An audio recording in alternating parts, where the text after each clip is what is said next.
Bismillahirrahmanirrahim. In this video, we will learn how to solve non-homogeneous linear differential equations. First of all, you have to come to know that what is non-homogeneous linear differential equation.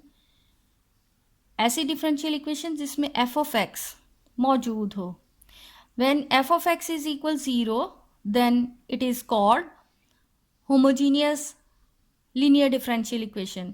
इससे related video जिसमें homogeneous linear differential equation solve करना बताया है वो already exist करती है. इसका link दे दिया जाएगा. अगर आप इससे पहले आपने नहीं किया हुआ तो उसको पहले देख लीजिएगा.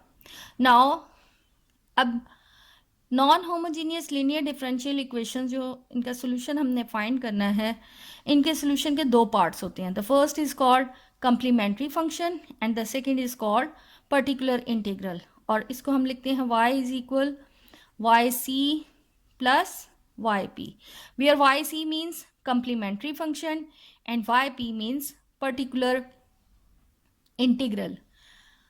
अब f of x, अगर f of x 0 नहीं है तो ये एक्सपोनेंशियल फॉर्म में होगा या ये सिनुसाइडल फंक्शन में होगा या ये पोलिनोमियल में हो सकता है.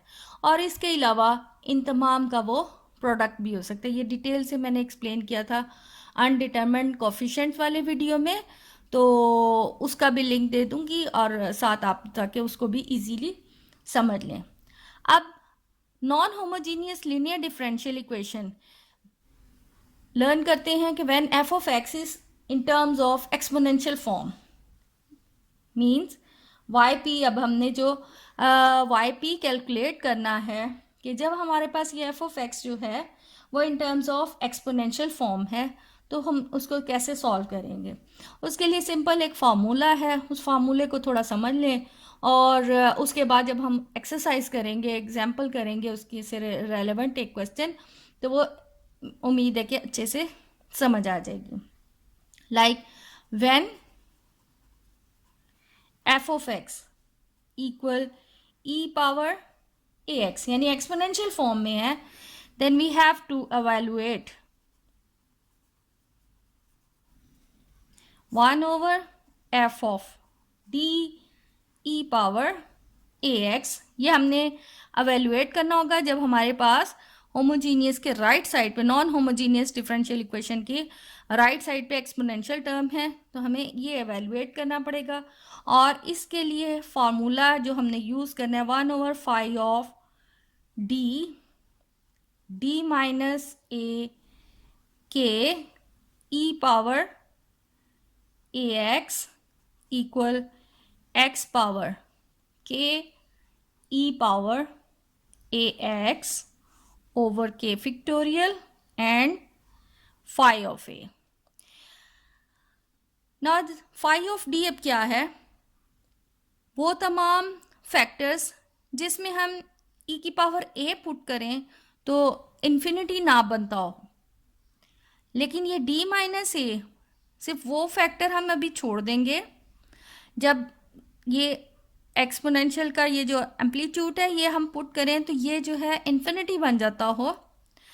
ऐसों के लिए हमने इस्तेमाल करना है x की पावर k, यानी ये जो इस फैक्टर की पावर है वो पावर x पावर k आ जाएगी, e पावर ax और ये phi ऑफ a ये वाला आ जाएगा और k फैक्टोरियल, यानी ये जो वो वाला फैक्टर कि जिसमें a की वैल्यू पुट करने से ये बटा में 0 आ जाता है, यानी ये फिर पूरी फॉर्म इन्फिनिटी बनती है.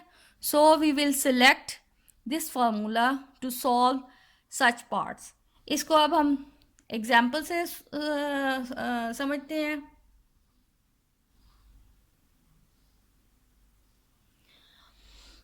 ओके, ये अब क्वेश्चन है जिसे हमने सॉल्व करना है. ये नॉन होमोजीनियस डिफरेंशियल इक्वेशन है क्योंकि इसके एफ ऑफ एक्स जो है वो 0 नहीं है. So it is non homogeneous differential equation. तो सबसे पहले हमने इसका वाई सी कैलकुलेट करना, means complementary function. It means we have to solve only left side. So the characteristic equation is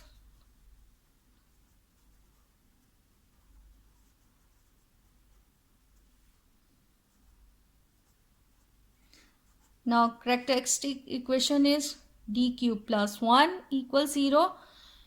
तो यहाँ से हम सिंथेटिक डिवीजन से easily we can calculate its roots. That will become -1 1 plus minus iota under root 3 by 2. तो easily इसका जो है वो वी कैन फाइंड वाई सी.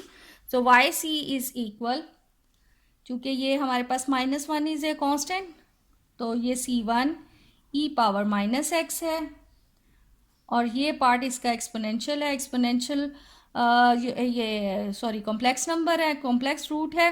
तो इसका ये रियल पार्ट को we will write e power x by 2 and c1 c2 sine square root 3 over 2 plus c3 cos square root 3 by 2. Now we have to calculate yp. For yp, अब yp में जो f of x है उससे हमने इसके roots जो हैं वो डिवाइड करने हैं. यानी ये जो इसकी लेफ्ट साइड थी d cube plus 1, so it will become 1 over d cube plus 1 1 over d cube plus 1 e power minus x 1 over d cube plus 1. अब यहाँ पर d cube plus 1 और सॉरी d plus 1 और इसको उसके factors में convert करके लिख लें. e पावर -x है और यहाँ ये 2x. अब यहाँ देखें ये सिर्फ हमने किया किस लिए है कि एक्चुअली हमने ये e की जो पावर ये इसका है एम्पलीट्यूड वो इसमें हमने एक्सपोनेंशियल का यानी e पावर ax जो a है वो सब्स्टिट्यूट करना है. तो यहाँ पर e की फॉर्म में नहीं है तो इसको e पावर 0x लिख लें. अब हम सिर्फ वो वाली पावर्स या a की वैल्यूज़ इसमें पुट कर सकेंगे जहाँ पर ये ज़ीरो नहीं बनता. लाइक यहाँ पर अगर ये ज़ीरो पुट करते हैं तो देन ये आ गया 1. यहाँ ये 2 पुट करें तो 2 क्यूब मीन्स 8 8 प्लस 1 9, सो e पावर 2x. अब रह जाता है ये पार्ट. इसमें हम अगर इसमें -1 पुट करते हैं तो ये पार्ट 0 हो जाएगा और इधर हमारे पास हम ये अगर -1 पुट करें तो ये बन जाता है. अभी इसको मैं छोड़ रही हूँ, इसके एज इट इज़ ही लिख रही हूँ और इसमें हम ये -1 पुट करेंगे तो -1 स्क्वायर प्लस ये -1 माइनस माइनस प्लस, तो यहाँ से आ जाता है 3 e पावर -x. यानी हमने फॉर्मूला यूज़ किया है 1 over f of d e power ax 1 over f of a e power ax. यानी d वाली में हमने a की वैल्यूज़ लगानी, सिर्फ इसमें नहीं लगानी जिसकी वजह से ये इन्फिनिटी बन जाता है. इसके लिए next step 1 + 1 over 9 e power 2x plus. अब यहाँ पर हमारे पास है d + 1, तो यहाँ हमने अब जो है वो फार्मूला इस्तेमाल करना है 1 over 5d d minus a power k e power ax that will be equal x k e power ax over phi of a and k factorial. तो यहाँ पर अब हमारे पास चूंकि ये -1 हम इसमें अगर सब्स्टिट्यूट करते हैं तो ये 0 बनता था। अब ये फाई ऑफ ए हमने ये जो एक्चुअली कैलकुलेट किया है इसको हम फाई ऑफ ए कह रहे हैं। तो फाई ऑफ ए हमारा ऑलरेडी 3 कैलकुलेट हो चुका हुआ है, इसलिए मैं उसको एज इट इज़ लिख रही हूँ। अब यहाँ पर k की वैल्यू 1 है, क्योंकि यहाँ -1 अगर सब्सिट्यूट करते हैं तो दैट विल बिकम इन्फिनिटी। अब यहाँ पर k की वैल्यू जो है वो 1 है, इसलिए यहाँ x की पावर 1 यानी मीन्स x ही आएगा और e power -x as it is, और 1 का फिक्टोरियल जो है वो दैट इज़ इक्वल 1, तो इसलिए इसके बटा में सिर्फ 3 आएगा। तो ये बनता है 1 plus 1/9 e power 2x plus x over 3 e power -x। Since y is equal yc plus yp, so अब yc और yp को इकट्ठा कर लें, then we get c1 e power -x plus e power x by 2 c2 sine square root 3 by 2x plus c3 cos square root 3 over 2x plus 1 e power 2x plus x over 3 e power -x. This is the general solution of a non-homogeneous differential equation. अब वो type करेंगे जहाँ पर f of x जो है sinusoidal function involve हो। जब हमने पर्टिकुलर इंटीग्रल फाइंड करना है when f of x is sine a x और कॉस ए एक्स यानी सिनुसाइडल फंक्शन इन्वॉल्व हो, तो फिर हमने पी आई इसका particular integral how we have to find. In this case we have to evaluate f of d sine a x and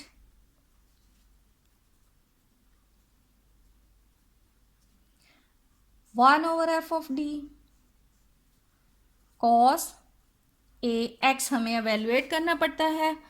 So by Euler's theorem, complex form में Euler's theorem very common है, which is e power iota ax that will be equal cos ax plus iota sin ax. Thus 1 over f of d sin ax and 1 over f of d cos ax are respectively imaginary and real parts of 1 over f of d e iota ax। यानी अगर यहाँ पर f of x में sin ax या cos ax कोई एक involve है तो उसे हम पूरा एक्सपोनेंशियल फॉर्म में लिख लेंगे। सॉल्व हम पूरा उसको एक्सपोनेंशियल पार्ट ही लेकर सॉल्व करेंगे, लेकिन अगर हमारे पास क्वेश्चन में साइन था तो हम उसका सिर्फ इमेजिनरी पार्ट ले लेंगे, और अगर कॉस है then we will use only its real part. ये इस तरह के जो एफ ऑफ एक्स जिसमें सिनुसाइडल है या सिनुसाइडल फंक्शन है तो उसको सॉल्व करने के मेथड दो हैं। ये तो पहला मेथड है। The second method is if f of d contains only even powers of d like f of d equal, यानी d की बजाय हमारे पास अगर इवन पावर्स हैं then it is easy to see that, यानी ऐसे केस में हमने 1 over F of d square, यानी अगर इस साइड पे साइन ए एक्स है या कॉस ए एक्स है तो easily we will write it f of minus a square, और उसी तरह साइन ए एक्स या कॉस ए एक्स, यानी हम डी स्क्वायर की जगह पर सब्स्टिट्यूट करेंगे माइनस ए स्क्वायर। अब इन दोनों मेथड से सेम क्वेश्चन हम सॉल्व करेंगे ताकि इजीली समझ आ जाए। अब ये क्वेश्चन है, अब हम इसको सबसे पहले क्वेश्चन को सॉल्व करेंगे बाय जब हमने डी स्क्वायर जो डी की इवन पावर्स हैं उसको हमने माइनस ए स्क्वायर पुट करना है, उस मेथड से सॉल्व करेंगे। बाद में इस क्वेश्चन को हम सॉल्व करेंगे कि जब इसको हम एक्सपोनेंशियल फॉर्म में भी कन्वर्ट करते हैं। सेम क्वेश्चन को दोनों मेथड से सॉल्व करेंगे। तो सबसे पहले जो हमने इसका वाई सी फाइंड करना है वो easily everybody knows d square minus 5d plus 6 है। तो इसके रूट्स जो हैं ये 0 अगर रखते हैं सो इसके रूट्स जो हैं वो दैट इज 2 एंड 3। तो वाई सी इसका जो है वो तो इजीली निकल आया, c1 e power 2x plus c2 e power 3x। अब हमने जो लेना है वाई पी में अब ये हमारे पास है 1 over d square minus 5d plus 6 sine 3x। इसमें यानी जो इवन पावर्स हैं उसमें हमने माइनस ए स्क्वायर पुट करना है। ए की वैल्यू यहाँ पर 3 है, so according to rule d square is equal minus a square होता है। So we get d square is equal minus 3 square, 3 square means 9। तो सिर्फ जो डी स्क्वायर वाली है इवन उसमें हमने माइनस 9 पुट कर देंगे। So minus 5d as it is plus 6, so we get sine 3x। Minus 9 plus 6 equals minus 3 minus 5d and sine 3x। अब ये रूल सिर्फ जब d की पावर इवन है उस पर अप्लाई होगा, तो इसलिए इसको इवन बनाने के लिए हम इसको रैशनलाइज कर लें, यानी sign 3x over 3 minus 5d। सो इसको हम रैशनलाइज करें तो हमारे पास आ जाता है 3 प्लस 5d से मल्टीप्लाई भी और 3 प्लस 5d से डिवाइड भी। So we get 3 plus 5d sine 3x divided by 9 plus minus minus 25d square. अब अगेन हमारे पास बटा में d स्क्वायर आ गया है, इसलिए d स्क्वायर की जगह again we can substitute minus 3 square. So it will become 3 plus 5d sine 3x divide हो जाएगा यहाँ पर जब d की जगह पर हम वैल्यू लगाएंगे ये माइनस प्लस और d स्क्वायर की जगह पर हमने 3 का स्क्वायर लिख दिया। सो it will become total simplification के बाद वैल्यू आ जाती है 234। अब सिंपल हमने ऊपर मल्टीप्लाई करना है, so it will become 3 over 234 sine 3x plus 5d sine 3x over 234। अब ये d का मतलब था d by dx, it means हमने इसका derivative with respect to x लेना है। सो इट विल बिकम ये 3 कैंसिल होके सो 1 ओवर 78 साइन 3x, इसी तरह ये 5 ओवर 234 है। जब इसका हम डेरिवेटिव लेंगे सो 3 कॉस 3x, तो 3 से कैंसिल होकर 78 आ जाता है। अब y ये तो y p है और y c plus y p इकट्ठा ज्वाइन करेंगे, then we get the required solution. अब इसी क्वेश्चन को हम एक्सपोनेंशियल फॉर्म में भी सॉल्व करते हैं ताकि वो भी मेथड आपके जहन नशीन हो जाए। Okay, now the same case, अब इसी क्वेश्चन को हम एक्सपोनेंशियल वाले फॉर्म से सॉल्व करेंगे। तो D square minus 5d plus 6 इसके इक्वल 0। एक्सिलरी इक्वेशन, इसके रूट्स निकले थे 2 एंड 3। तो सेम केस वाई सी तो आ गया c1 e power 2x plus c2 e power 3x।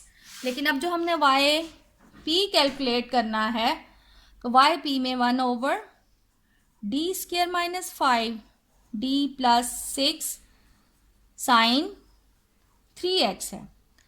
तो ये इमेजिनरी पार्ट, इसी को अगर मैं यहाँ साथ इमेजिनरी लिख लूँ 1 over d square minus 5d plus 6 और ई पावर आयोटा 3x। अब चूंकि यहाँ पर सिर्फ साइन इन्वॉल्व है, इसलिए इसमें मैंने यहाँ पर इमेजिनरी लिखा है, क्योंकि एक्सपोनेंशियल पार्ट में साइन साइन भी आ जाता है और साथ में कॉस भी इन्वॉल्व होता है, इसलिए साथ में हमें यहाँ पर इमेजिनरी लिखना पड़ेगा कि सिर्फ इसका हमने इमेजिनरी पार्ट लिया है। अब जिस तरह एक्सपोनेंशियल को सॉल्व करना, सबसे पहले एग्जांपल हमने जो की थी कि एक्सपोनेंशियल को सॉल्व करने के लिए के मुताबिक हम इसको इजीली सॉल्व कर लेंगे और लास्ट में उसको सिंप्लीफिकेशन के बाद हम इसमें से सिर्फ सिंपल वो इमेजिनरी पार्ट वाला सॉल्यूशन ले लेंगे। यानी यहाँ पर अब हम इसको अगर इसके रूट्स में लिखें तो ये रूट्स बनते हैं 1 over d minus 2 into D minus 3 ई पावर 3 आयोटा x। तो यहाँ पर अब हमने जो फार्मूला यूज करना है that is 1 over F of D E A X. Simple E का ये ए की जो वैल्यू है वो एफ ऑफ डी में हमने सब्सिट्यूट कर देनी है, उसमें जहाँ एफ ऑफ ए जो है वो 0 ना बनता हो, सिर्फ उसमें हमने इसमें ये वैल्यू ए पुट कर देनी है। अब चूंकि यहाँ पर 3 आयोटा है और नीचे यहाँ 3 है, यहाँ 2 है, तो कोई भी टर्म जो है वो 0 नहीं बनती। So easily we can substitute e power 3 iota x. तो 3 आयोटा हमने दोनों साइड पर पुट कर दिया, 3 iota minus 3। After simplification we will get minus 1 plus 5 iota over 78। इसका हमने सिर्फ इमेजिनरी पार्ट लेना है और ये चूँकि पूरा एक्सपोनेंशियल है तो ये आप खोल लें तो cos 3x plus iota sine 3x। तो इसको इसका जब कॉम्प्लेक्स की मल्टीप्लिकेशन से हम इसे मल्टीप्लाई करेंगे तो इट्स इमेजिनरी पार्ट जो है वो सिंपल ये आ जाएगा minus 1 over 78 sine 3x plus 5 over 78 cos 3x। ये वाई पी कैलकुलेट हो गया। Hence the general solution is y c plus y p. Hence the general solution is yc and yp. So we get y is equal c1 e power 2x plus c2 e power 3x minus 1 over 78 sin 3x plus 5 by 78 cos 3x। तो students अब ये हम question solve करते हैं when in F of x हमारे पास exponential और sinusoidal का दोनों फंक्शंस आपस में प्रोडक्ट में है। तो इस ऐसे टाइप्स के क्वेश्चंस को हम दो मेथड से करेंगे। पहले तो ये एक्सपोनेंशियल फॉर्म में ही जो इसको कन्वर्ट करते हैं उसी मेथड से सॉल्व करते हैं। First of all we have to find its characteristic equation. Characteristic equation is now d cube plus d square minus 4d minus 4 equal 0. By inspection we can come to know that d is equal to, ये इसका एक root है और by synthetic division other roots will come -2 and -1. So the characteristic function will become that will be c1 e power minus x plus c2 e power minus 2x plus c3 e power 2x. Now for yp we have to find, अब यहाँ पर जो ये हमारे पास हमने y P जो solve करना है, that is E power 2x cos 3x over D cube plus D square minus 4d minus 4 है। तो अब इसको हम एक्सपोनेंशियल में कन्वर्ट कर लें, so we will write it real part of e power 2x। इसको हम जब इमेजिनरी में कन्वर्ट करेंगे, that will become e 3 iota x। सो it will become d cube plus d square minus 4d minus 4। Okay students, ये जिस तरह ये एक्सपोनेंशियल है, पावर्स ऐड हो जाएंगी, so we get 2 plus 3 iota x over d cube plus d square minus 4d minus 4। अब जब F of x हमारे पास एक्सपोनेंशियल पार्ट था, जो सबसे पहले हमने क्वेश्चन सॉल्व किया है, सो उसके मुताबिक यहाँ पर जो एक्सपोनेंशियल में ये ए वाली वैल्यू है, we can substitute it on d. तो डी में हम यानी 2 प्लस 3 आयोटा का क्यूब फाइंड करेंगे। Then we get after simplification, यानी सिंप्लीफिकेशन के बाद हमारे पास आ जाएगा 9 ओवर आयोटा माइनस 7, यानी डी की जगह पर हमने 2 प्लस 3 आयोटा क्यूब प्लस फिर इधर भी डी की जगह पर हमने सब्स्टिट्यूट करना है 2 plus 3 iota square minus 4 into 2 plus 3 iota minus 4, और उसको सिंप्लीफिकेशन के बाद यहाँ पर ये वैल्यू आ जाती है, बिकॉज ये एक हमारे ओवर डिनोमिनेटर में इयोटा आ रहा है। तो ऐसे कॉम्प्लेक्स की प्रॉब्लम्स को जो है वो हम रैशनलाइज करते हैं, क्योंकि बटा में हमारे पास आयोटा टर्म नहीं होनी चाहिए। So we will get iota over iota plus 7 से इसको हम मल्टीप्लाई भी करेंगे और इसे हम डिवाइड भी करेंगे।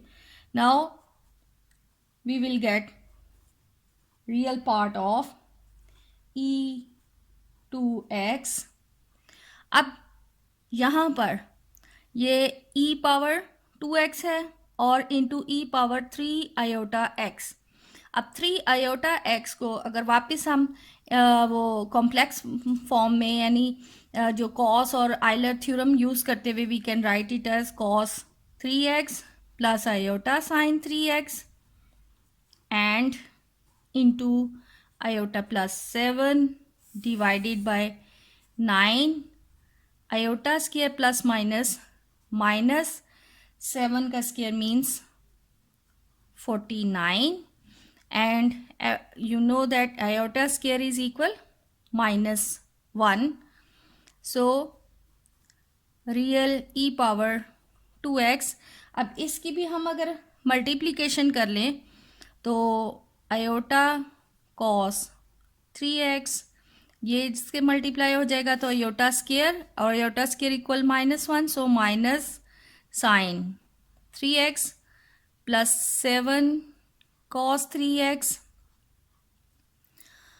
Plus 7 iota sine 3x divided by 9 -1 minus 49, so it will become -50। After simplification we will get real part of e2x iota cos 3x minus sin 3x plus 7 cos 3x plus 7 iota sin 3x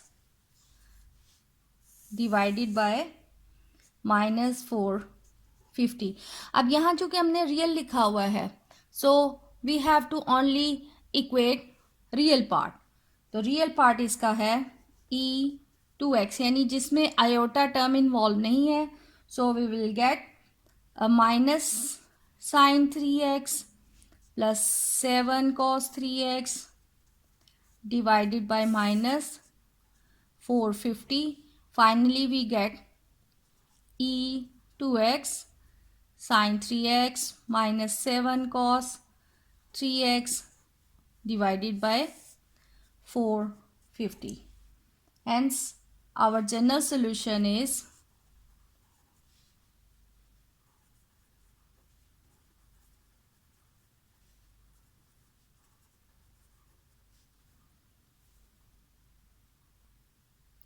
okay, this is our general solution, the sum of complementary function and particular integral. अब इसी question को हम एक और method से solve करेंगे जब हमारे पास एक्सपोनेंशियल और साइनोसॉइडल फंक्शन आपस में मल्टीप्लाई होते हैं.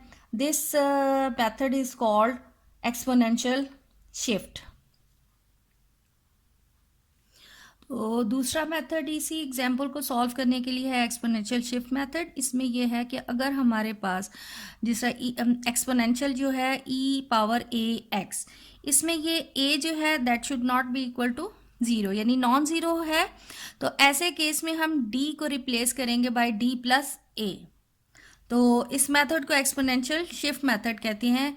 तो इससे यही एग्जाम्पल जो अभी हमने की है, इसी क्वेश्चन को हम शिफ्ट मेथड से भी करते हैं ताकि इजीली समझ आ जाए. सिंपली इसमें क्या करना है, d को रिप्लेस करना है bye d plus a.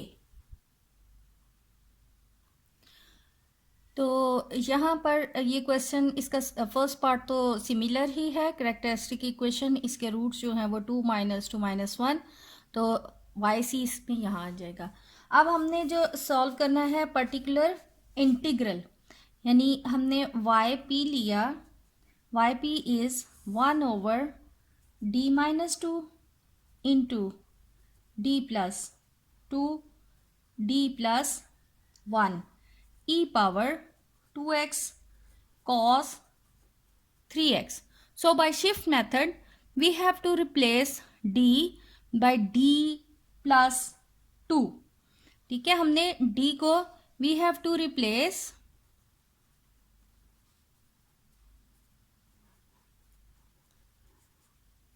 d by d plus 2 by using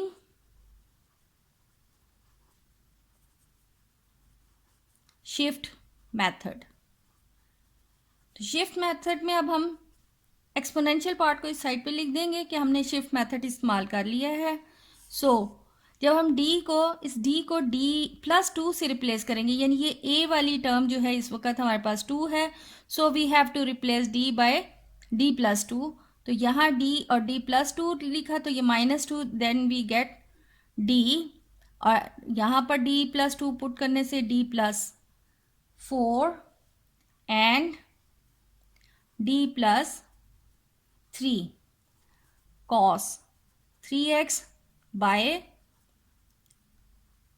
shift method.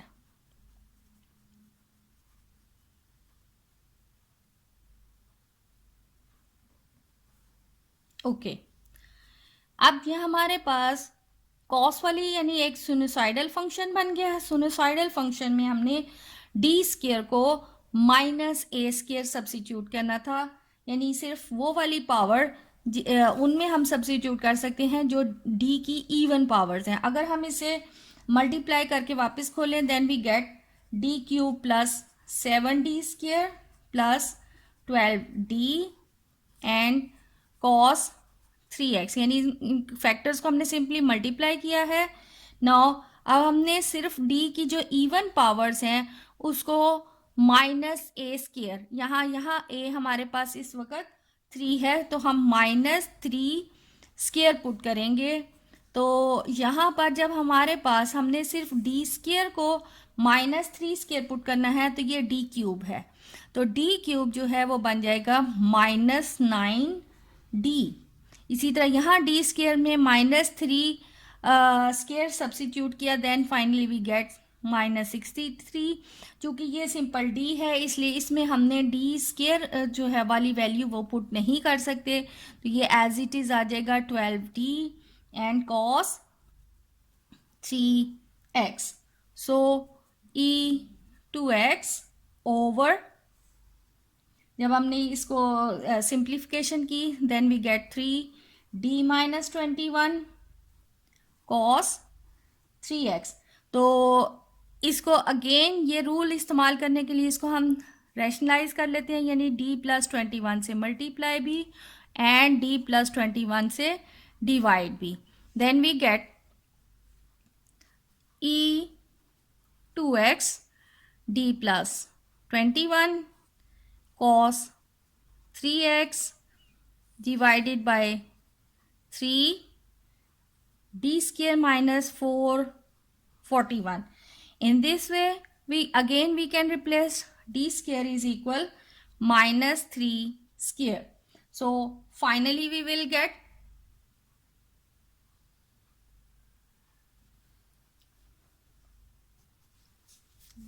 Substitution के बाद आ जाएगा e power 2x d plus 21 over 3 minus 9 minus 441 cos 3x. After simplification we will finally get minus 1 over 3 into 450. अब इस d की वजह से ये cos 3x इसका हम डेरिवेटिव लेंगे, तो cos 3x का डेरिवेटिव जो है वो आ जाएगा -3 sin x। सो -3 sin 3x plus 21 cos 3x, यानी d cos 3x इसका मतलब है डेरिवेटिव ऑफ cos 3x। तो cos 3x का डेरिवेटिव यानी ये इसका चूंकि बाहर dx है तो इसका कंप्लीट करने के लिए 3 sin 3x, लेकिन cos के डेरिवेटिव माइनस साइन 3x होता है तो ये -3 sin 3x आ जाएगा। Finally it will become e power 2x over 450 into sin 3x minus 7 cos 3x. Hence again the general solution is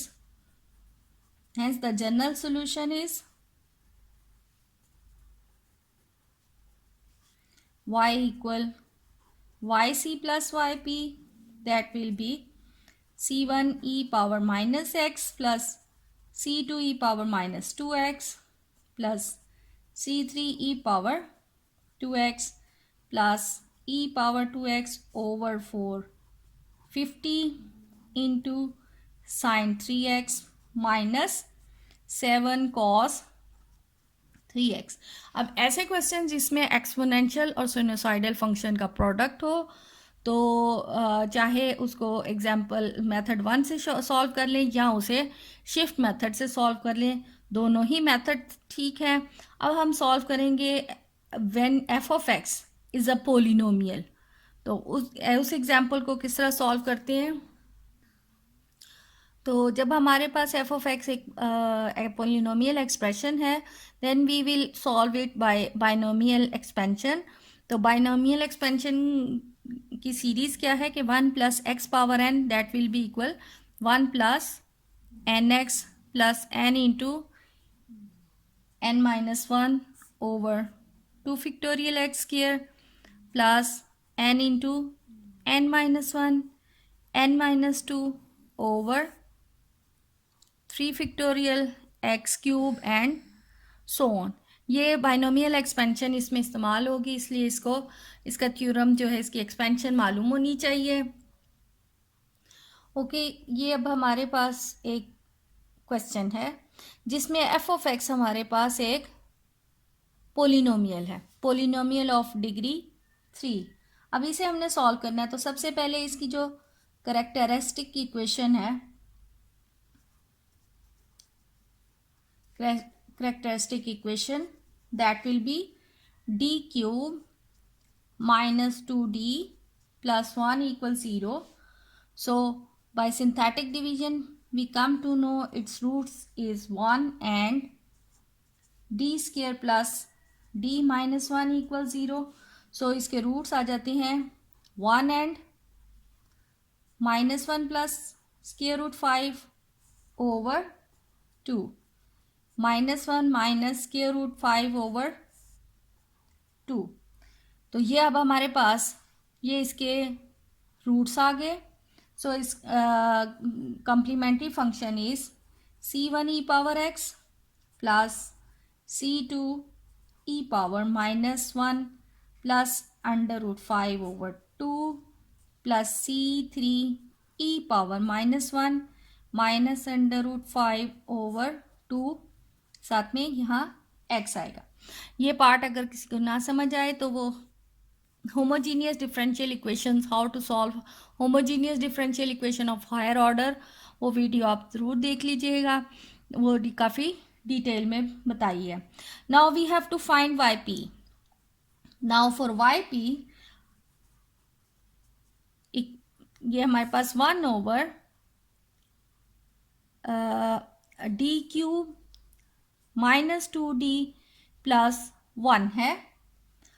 तो जो हमारे पास इस साइड पे जो पोलिनोमियल है उसके लिए हमने हमेशा सॉल्व करने के लिए उन्हें बाइनोमियल से सॉल्व करना है. तो बाइनोमियल हमेशा होता है 1 प्लस एक्स पावर n. तो यहाँ ये 1 हम इस साइड पे ले आएंगे.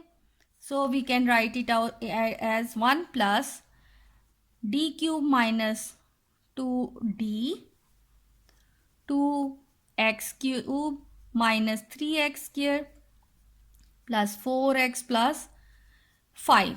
अब पावर बनाने के लिए इसको अगर हम ऊपर ले जाएं सो it will become -2d power -1 2x cube -3x square plus 4x plus 5. अब इस पे हम पहले बाइनोमियल इस्तेमाल करके इसको एक्सपैंड कर लें ताकि हम इजीली जो है वो सॉल्व कर सकें. अच्छा, तो ये हमारे पास बाइनोमियल एक्सपेंशन. अब सबसे पहले हम इसको फाइंड कर लें इसका बाइनोमियल कि बाइनोमियल एक्सपेंशन में क्या फॉर्म बनती है. 2d प्लस डी क्यूब है. We can write it as 1 minus 2d plus d cube power -1. अब इतना पार्ट हमारे पास ये x है और ये n है. So 1 plus n x, 1 plus n की value -1 and -2d plus d cube, ये 1 plus n x plus n again हमारे पास -1 है, n -1 over 2 factorial x square. x हमारा स्क्वायर है 2d plus d cube square again plus n -1 n-2 over 3 factorial and -2d plus d cube whole cube and so on. अब इधर एक चीज़ है कि यहाँ हम मैक्सिमम, चूँकि क्वेश्चन में हमारे पास डी क्यूब है तो मैक्सिमम हम 3 ले लेंगे. इससे ज़्यादा भी करें तो वो चूँकि पावर डी की ज़्यादा बनती जाएगी, उसका डेरिवेटिव ज़्यादा होता जाएगा. तो चूँकि यहाँ पर हमारे पास मैक्सिमम जो पोलिनोमियल दिया हुआ है उसमें क्यूब तक की टर्म इन्वॉल्व है, तो क्यूब का अगर हम थर्ड डेरिवेटिव तक लेंगे तो आंसर आएगा. उसके बाद उसका फोर्थ डेरिवेटिव वैसे ही 0 होगा, इसलिए हम थर्ड डेरिवेटिव तक ही इसको एक्सपैंड करते हैं. सो it will become minus minus plus, so 1 plus 2d minus D cube. अब 2 फैक्टोरियल, ये 2 और ये माइनस माइनस -2 -1 +2 और ये 2 यहाँ पे इसमें कैंसिल हो गया. So we get plus -2d plus d cube square. इसी तरह यहाँ -3 -2, ये 3 का फैक्टोरियल, ये दोनों आपस में कैंसिल, माइनस माइनस प्लस और ये माइनस, तो माइनस आ जाएगा. माइनस, और यहाँ पर इसका -2d प्लस डी क्यूब का होल क्यूब। जब हम इसे सिंप्लीफिकेशन करेंगे when we will get 1 + 2d - d cube plus 4d square plus 8d cube. अब हमारे पास जो था yp that will become 1 + 2d plus 4d square plus 8d cube into 2x cube minus 3x square plus 4x plus 5। अब यहाँ पर ये पूरी टर्म 1 के साथ मल्टीप्लाई होगी तो हमारे पास आ जाएगा 2x cube minus 3x square plus 4x plus 5। Next step में +2d के साथ ये मल्टीप्लाई होनी है, +2 और d के साथ ये पूरी टर्म मल्टीप्लाई होने का मतलब है कि we have to calculate its first derivative.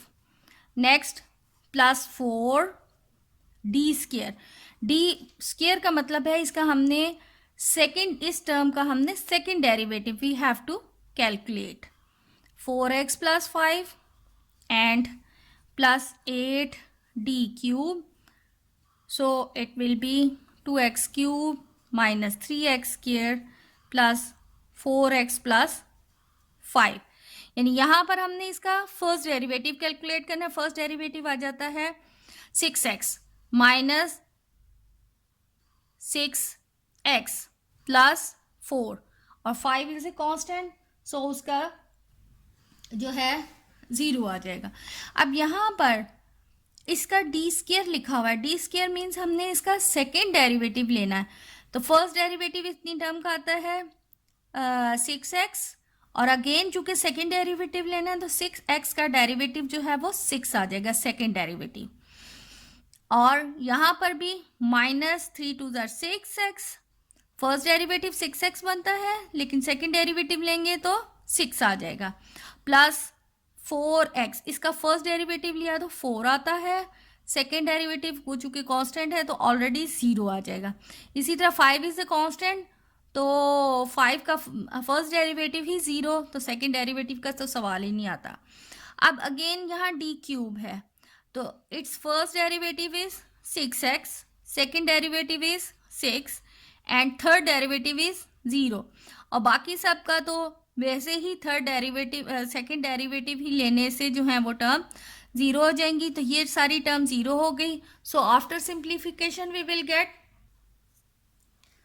then after simplification we will get yp is equal to x cube plus 9x square plus 40x plus 73.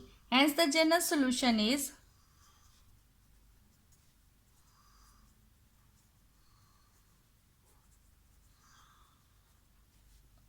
y equal yc plus yp, so it will become c1 e power x plus c2 e power -1 plus square root 5 over 2x plus c3 e power -1 minus square root 5 over 2x plus 2x cube plus 9x square plus 40x plus 73।